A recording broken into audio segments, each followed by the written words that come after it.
Hi అండి, welcome to my channel homely heaven. మీలో ఎవరైనా ఫస్ట్ టైం నా ఛానల్ చూస్తుంటే please like, share and subscribe.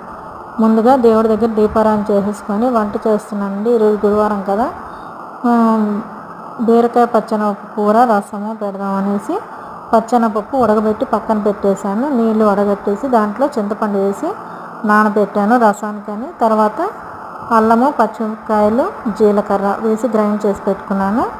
Pan పెట్టుకొని ఆవాలు, జీలకర్ర, మినపప్పు, ఉల్లిపాయలు, పసుపు, ఇంగువ, ఎండుమిరపకాయలు, ఉప్పు వేసి బాగా మగ్గనిచ్చాను. తర్వాత దాంట్లోకి గ్రైండ్ చేసుకున్న పేస్ట్ వేసి అది కూడా మగ్గిన తర్వాత బీరకాయ ముక్కలు వేసి అవి కూడా మగ్గిన తర్వాత పచ్చెనపప్పు, కొబ్బరి, కొత్తిమీర, కరివేపాకు వేసి దించేసానండి.